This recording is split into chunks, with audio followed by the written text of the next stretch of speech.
International Partnerships Director and former restaurant owner at One Fair Wage. Good afternoon, everybody. My name is Juan Carlos Romero. I am a worker leader at One Fair Wage, and we're here today to honor and remember essential workers in our industry. We are going to remember both those who passed away while working during COVID-19 pandemic and those who survived, like many of us, and continue to struggle.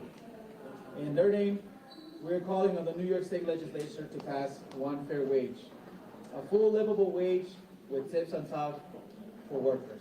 How does that sound, folks? Yeah.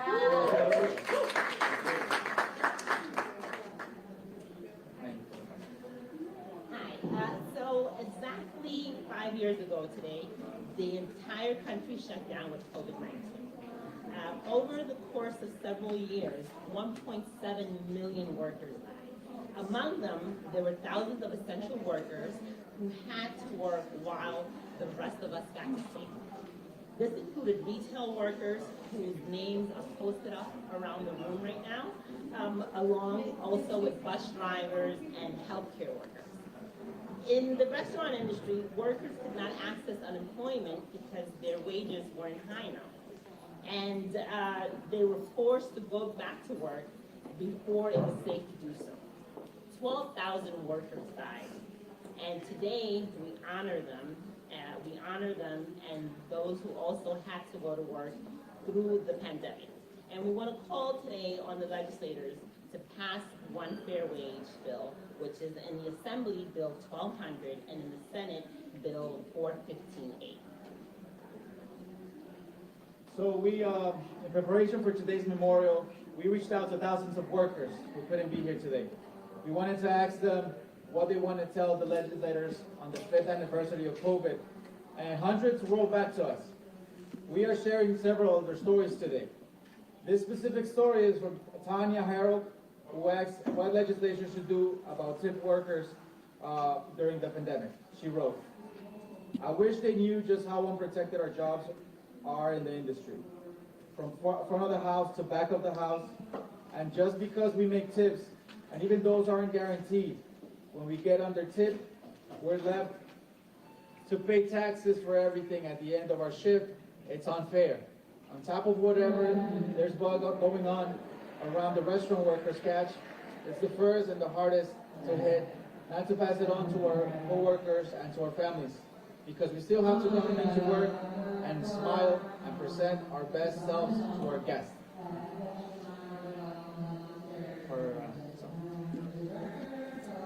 Now, I'd like to introduce President and founder of One Fair Wage, Saru Jayaraman.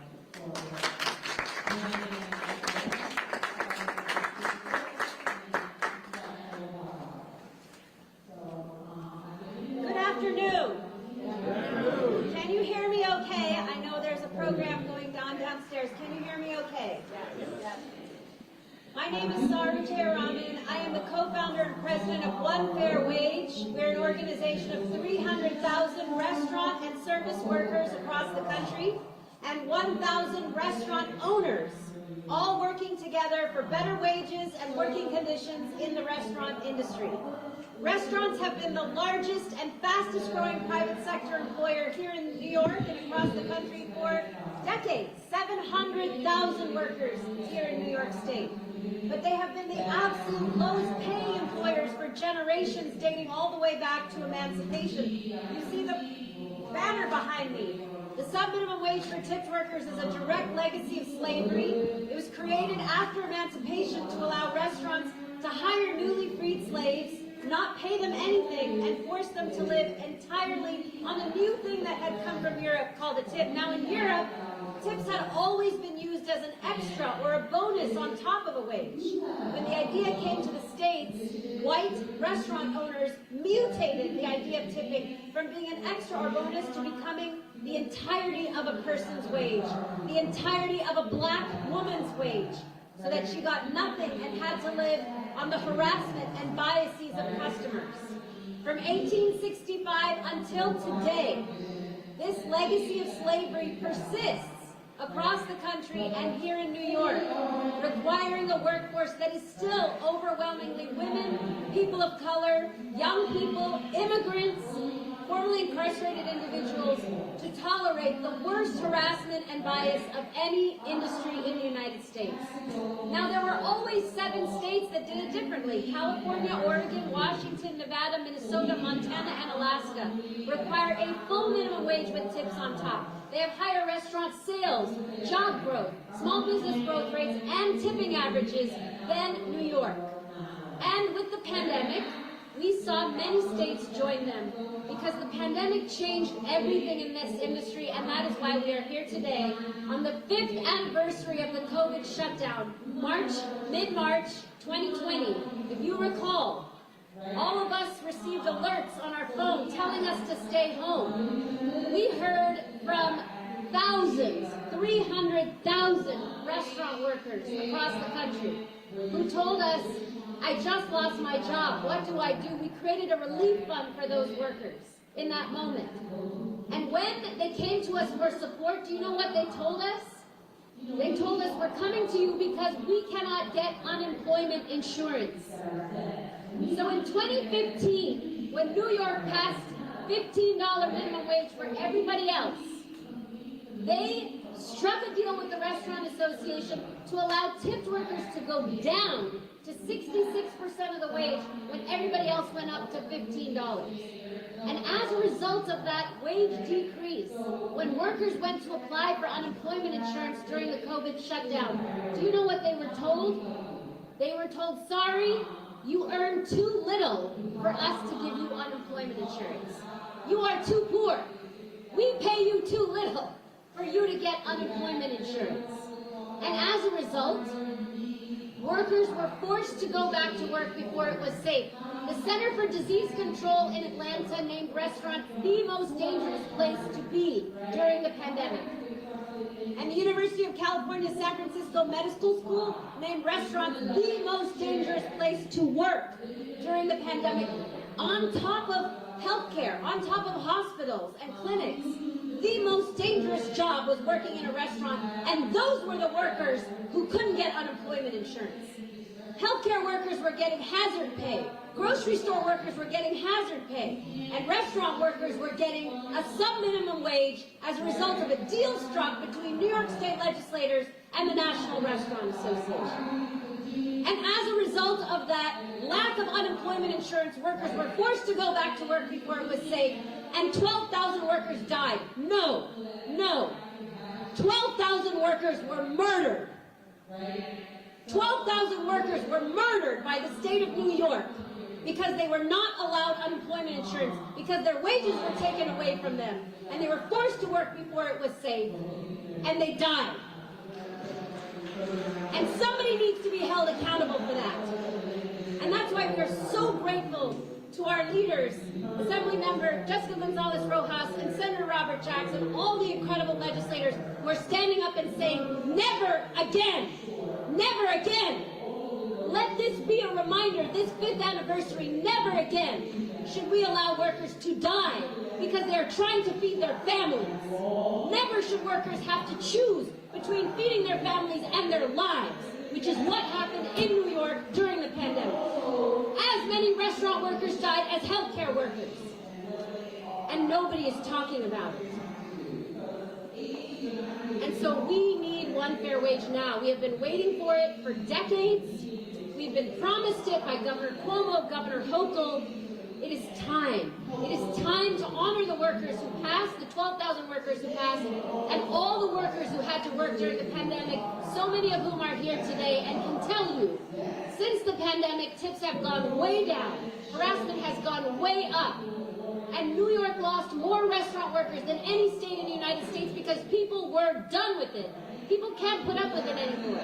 So many restaurants were forced to raise wages in order to recruit and retain staff, which is why we started to win. We won this issue in D.C. We won this issue in Chicago. We're about to win it in Illinois and Michigan. If those places can do it, New York can do this.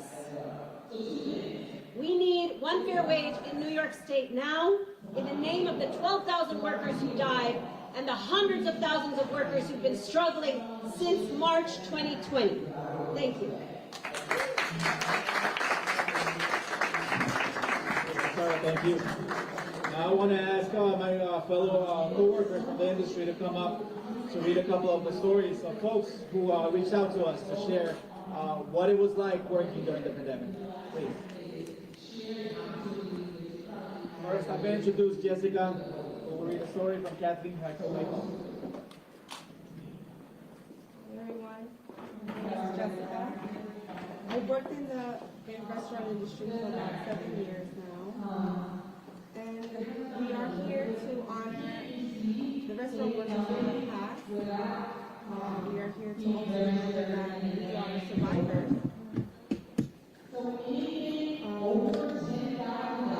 The supplemental wage, it's just everything goes up. Our rent, our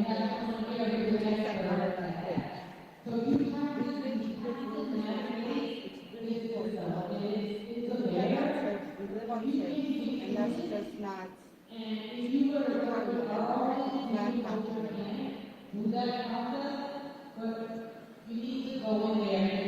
cost of living is high during the pandemic, but of course now it's still the same. Things have not gotten better. We need one fair wage, and we need one fair wage with tips on top. It's going to be a story by Kathleen Hackle. The COVID pandemic has had an enormous impact on my life. I've suffered a huge loss in my income, and it has taken a toll on my life. Prices keep going up, and wages are staying the same. I'm making more than 60% less today as a server than I did prior to COVID. No one is tipping like they used to because they're paying $52 for a shabby lobster meal at Red Lobster and then complaining about it because the food isn't meeting their expectations. The servers are doing their best to deliver excellent service, and yet we suffer the loss because the quality and the quantity of the food is worse now than it was 5 years ago. Not to mention the menu prices have nearly doubled since COVID, and now people don't have the money to tip like they should. This is a huge issue for the restaurant industry because servers depend on their tips and not their wages. We should be receiving one fair wage. It's truly disappointing and unacceptable that we're discussing this topic 5 years later and there still hasn't been any changes. I pray for the success of one fair wage and the impact that these wages have on us.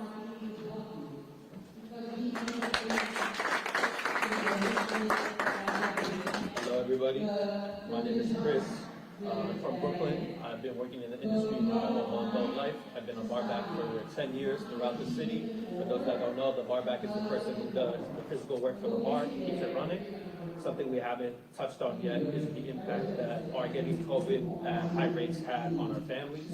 You know, not only did we work out of necessity, for me personally, it took me months to recuperate my unemployment benefits, but we were also vectors for the virus when it first started. I worked in a club in Brooklyn at the start of the pandemic. That was the hotspot of the nation. And I didn't personally have any coworkers who passed away, but I had many whose parents and grandparents and extended family passed away who they lived with and who they likely passed on to. My own grandparents are included in that list. We were some of the most exposed employees in the country, and we brought the virus back to our communities. So with that said, I want to use this opportunity to briefly talk about the state of healthcare in the industry, which COVID highlighted and exacerbated, but which did not stop being a problem. You know, our work in a lot of ways is precarious, and healthcare is one of those ways. If we don't work, we don't get paid, but we will need the healthcare that we don't receive. Our work is very physical. For example, I'm carrying boxes of liquor, ice up and downstairs 8 hours, and we also get diseases at very high rates because we're interacting with people and the things their mouths touch all the time, yet we don't have the safety net. If we don't work, we don't get paid. Last year, I missed work for an emergency surgery I had a sudden large tumor that was found in my leg. I was very privileged and grateful to have a wife that was able to support me through the 4 months that I couldn't work. But many of my coworkers could not assume that kind of a burden. Too often, they put their health on the back burner. They have to push through at the expense of their bodies. This is one of the reasons why this legislation is so important. It doesn't solve everything, but it makes wages more secure in a precarious workplace. So now I'd like to read a statement from Paul, who's a restaurant worker who could not be here today. So Paul says, I worked at a family-run sports bar in Brooklyn. I've been bartending for 5 years. Up until that point, we were blindsided by this along with everyone else. Funny enough, the One Fair Wage crew stepped up before anyone in the government did and kept us all afloat. Springing to action quickly is how to really help people. The politicians are compulsive means testers and couldn't figure out what to do, and it took months. After reading a few books in the aftermath of COVID, it's ironic that Steve Mnuchin, of all people, was sort of the unsung hero who got this economic aid in the form of stimulus checks and elevated unemployment payments, a billionaire to the rescue. However, after that, it tailed off. I was not even eligible for food stamps because, get this, I made too little amount of money. I went back to work, but things were never the same. I'm still in the business, still seeing numbers go down, and management care less and less about the well-being of the frontline workers in the trenches. I see what happens to folks delivering too. It's really a class divide here now, and that's more evident than ever. I rarely even get eye contact from people. Tips are falling off a cliff. I see Democrats blowing more and more hot air. They're saying a lot, but doing nothing. Thank you.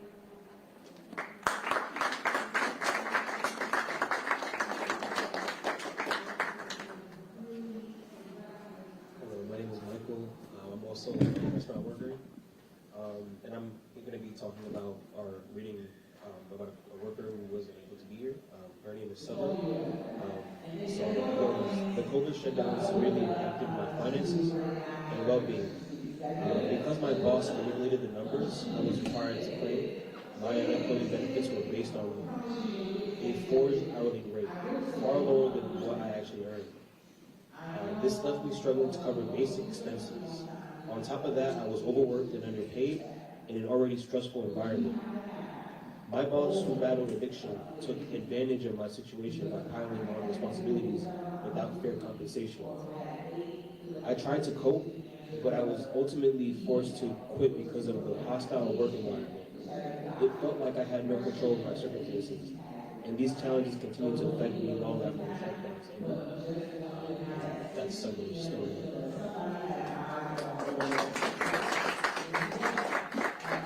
Thank you so much for the workers for sharing their story. I want to give them another round of applause. We appreciate the work and appreciate you sharing your story today. We can do the work that we do today without the support of advocates in the legislature. So we're really happy to have great bill sponsors that are supporting us and stand with us every day. And with that, I want to introduce Senator Robert Johnson.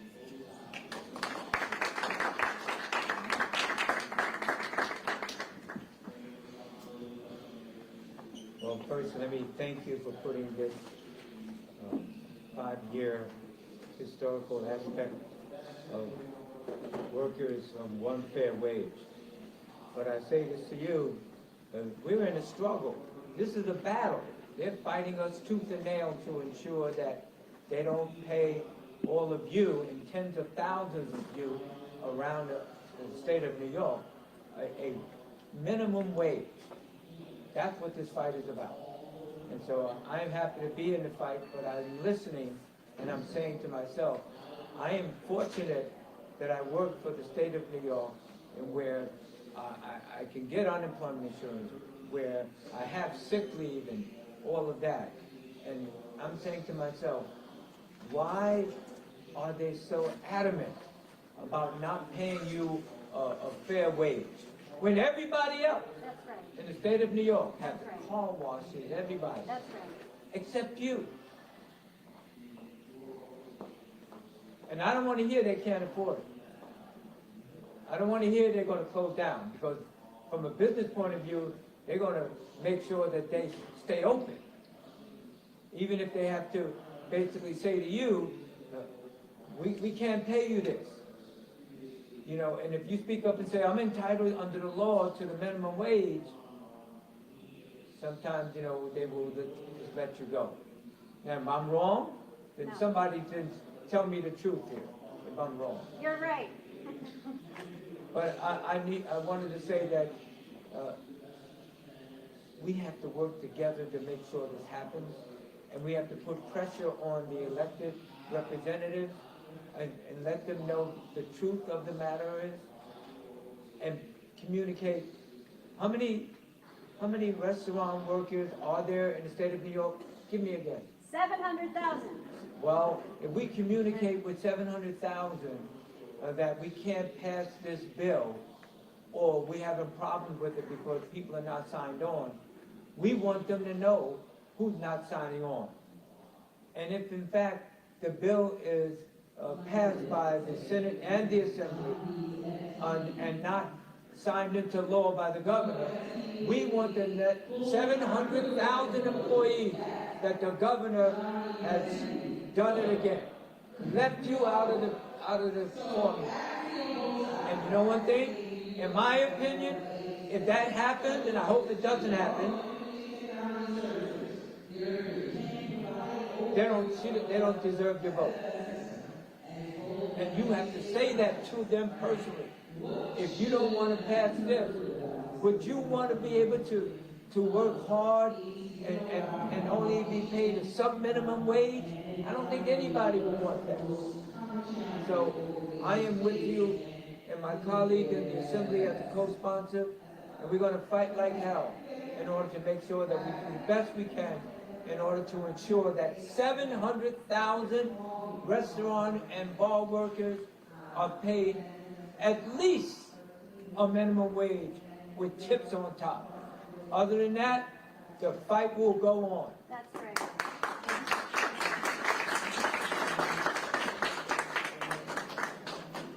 Thank you so much, Senator Jackson. And now I'm going to introduce Assemblywoman Jessica Gonzalez. So prior to running for office, I spent my career dedicated to gender justice. And my work at the National Latina Institute for Reproductive Health led me to One Fair Wage. Because we understood that if women didn't earn a livable wage, if women were robbed of the ability to get health care, if they were robbed of the ability to qualify for Medicaid or food stamps, then they were unable to lead dignified lives and make decisions about their body and their autonomy. So the fight for one fair wage is intersectional. The fight for one fair wage is about racial justice. The fight for one fair wage is about gender justice. And the fight for one fair wage is about economic justice and the well-being of all New Yorkers. As we've heard today, we've lost so many, 12,000 workers because of the violence in the system. A violent system that denied them benefits, that denied them resources, that denied them care in a moment where everyone was shut down and told to stay home. And these workers had to go and work. And let me say, as someone who doesn't cook, I did call my local restaurants and pick up food, and I was grateful that they were working, but not at their life expense, or not at their expense of their health or well-being. That's not okay. And the fact that they're not earning at least a minimum wage, and a minimum wage is minimum, that's like a floor. It's unacceptable. And as legislators, we have fought so hard to increase the minimum wage in New York, and we won. And we won a fight that would ensure that we increase the minimum wage over a number of years and then peg it to inflation. Because that's what workers deserve. Every worker. And we saw what Governor Cuomo did. He said, you know what? Car washers, nail salon workers, hairdressers, parking attendants, who were previously sub-minimum wage workers and tip workers, you all can get a minimum wage, at least, a state minimum wage. The restaurant workers were cut out. I wonder why. I wonder why. I wonder why. Perhaps it's the influence, money, and power of the Restaurant Association here in New York that came here with their slick outfits and their Coach bags which one of them left in the room, so I guess it wasn't that important to them, to say that they can afford to pay workers, but every other industry is required to pay workers at least a minimum wage, but they cannot afford it. That's not okay. That's unacceptable. Our workers deserve at least a minimum wage, with tips on top. Say it again. Minimum wage, tips on top. So we're here to fight, but also here to honor the lives of our restaurant workers that we've lost. Because we failed them. And I can't live with that on my conscience, so myself, Senator Jackson, and the countless sponsors that are on our bill. Sponsors that include Republicans. This is a bipartisan issue. This issue knows no partisan boundaries. Because this is about workers, and this is about lives, and this is about health, and this is about the economy and our well-being and their ability to participate. Because 20% of workers should not have to rely on SNAP to feed their own family when they're literally putting food on our tables. So we're so proud to be here. We're so grateful for the workers that are here and all the food justice advocates that understand that we need to get to one fair wage with tips on top. Thank you so much. Thank you so much, Assemblywoman. Thank you so much, Senator. And a round of applause for our amazing women. We didn't do the work that we do today without the support of many organizations. We not only have workers and restaurant owners who are a part of this coalition, we also have labor unions and a bunch of organizations across the state of New York. We have a total of 47 organizations that have signed on to support this bill. And with us today, I want to introduce one of our coalition partners, Ryan Feely, who is the manager at Feeding New York State.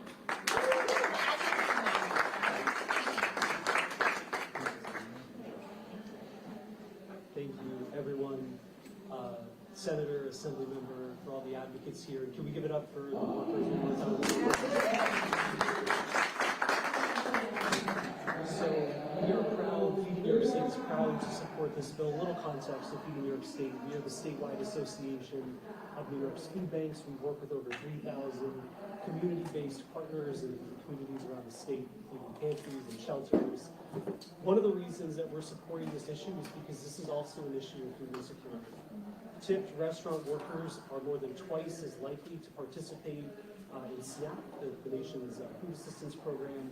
So we know that phasing out sub-living wages is one of the fastest and most direct ways to tackle the disproportionate rates of food hardship faced by our workers. It is time for New York to lead the way in ensuring that all workers, regardless of industry and occupation, are paid a fair living wage. One fair wage means fair pay for all, regardless of the industry or the occupation. It means protecting workers' rights, ensuring that New Yorkers can afford to feed themselves and their families, and offering them the safety and security that they all deserve, that all workers deserve. So we'll keep our remarks short. I just want to say New York needs to take action now. Let's pass one fair wage so that no worker in New York ever has to face the inequities of a two-tiered minimum wage system. It's not just important policy, it is moral. Thank you. Thank you, Ryan. Yeah, another incredible supporter, partner in the room, which is the Collective Future Fund.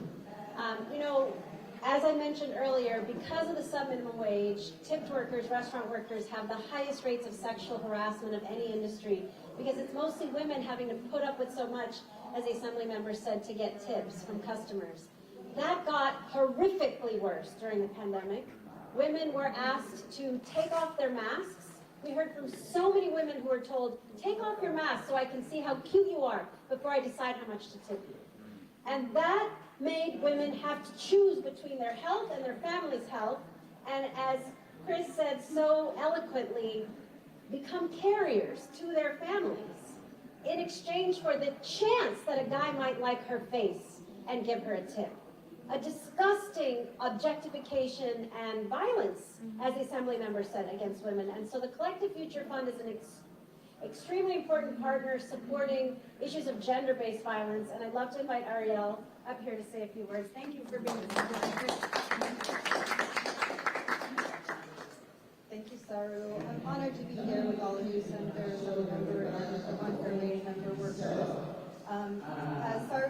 Flood the Future Fund is an intermediary fund, which means we raise funds for private foundations and then we do funding support to many organizations, primarily in the United States, that are working to end gendered and sexualized violence. And we actually have been partnering with One Fair Wage since before the pandemic. We officially launched actually 1 week before the pandemic shut down. And we have partnered with One Fair Wage since late 2019 because we knew that they were doing amazing organizing and having wins across the country on this issue of eliminating sub-minimum wage temp workers. And also because we knew the connection that Sarah just shared between gender-based violence, sexual harassment in the workplace, and the sub-minimum wage for temp workers. It was more than a decade ago that One Fair Wage released an in-depth research study to show that connection, to demonstrate that workers and people of color, especially women of color, were most susceptible to sexual harassment in the workplace due to the sub-minimum wage for temp workers. And so we see this connection and we think it's extremely important to support this bill, to understand that when workers have to show up as essential workers during COVID, they're depending on those tips and those wages and their families. They're becoming more vulnerable, as Sarah just shared, by being asked to take off their masks. And then, in addition, we know that interpersonal and intimate partner violence increased during the pandemic as well. So when you have vulnerable women being susceptible to violence in the workplace and in some cases at home as well, dependent on that economic stability to create plans to move out of those violent situations at home as well, you are now experiencing violence in multiple ways at the same time. So it is really critical to understand that workers who are experiencing harassment at work are doubly vulnerable also to experience violence in other spheres of their lives. So we also know that funding for this work is extremely important. In this environment, we all know what's happening. There's funding cuts across the board in a lot of different spaces.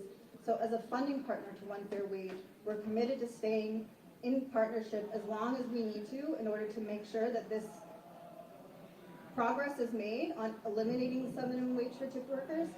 And I just want to say, I also came back this last week from the UN 69th session of the Commission on the Status of Women. And I met with workers from around the globe who are organizing to implement the International Labor Organization's Convention 190 on eliminating gender-based harassment and violence in the world of work. And you know what they said to me?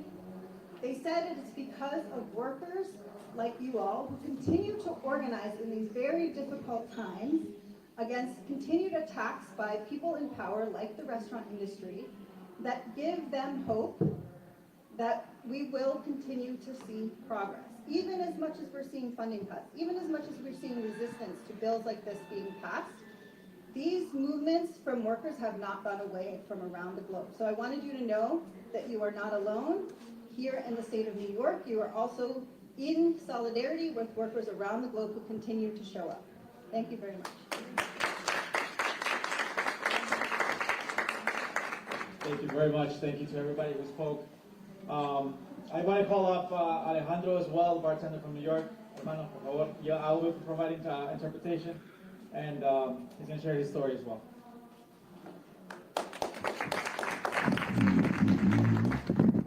Gracias, buenas tardes a todos. Me llamo Alejandro.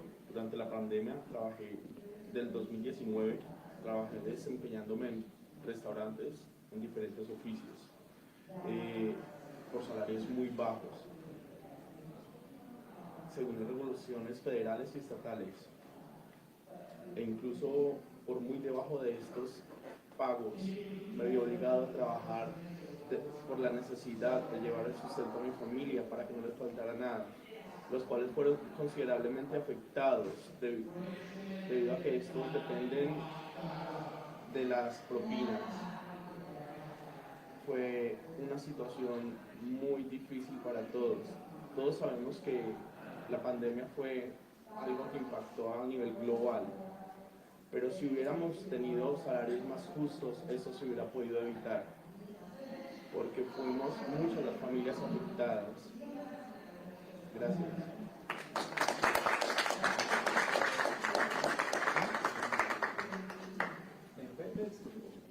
Good afternoon, everybody. My name is Alejandro Hidaraga. I worked during the pandemic in 2009, working various jobs in restaurants with low wages. And basically the regulations of the federal government and the state allowed for me to have really low wages. I was obligated to work even extra hours to try to make the salary that I used to make before.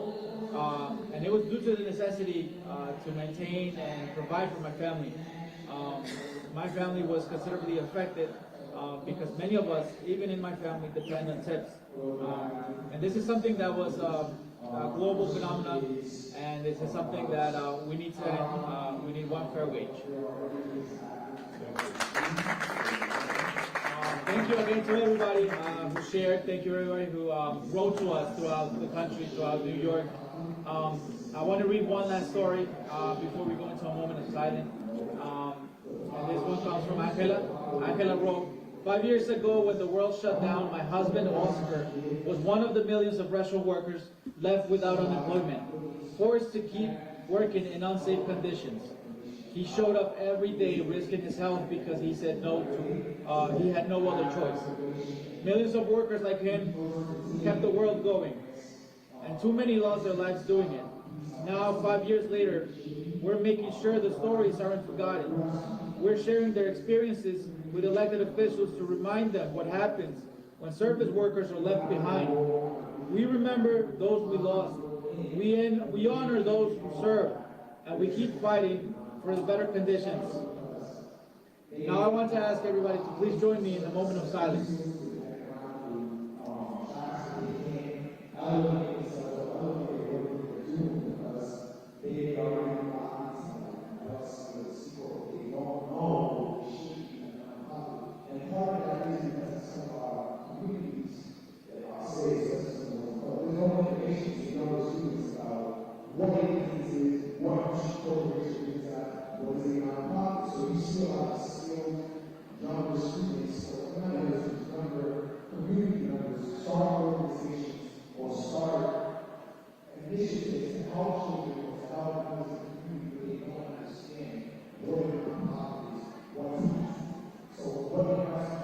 Thank you, everybody. May this never happen again. Please pass one fair wage now.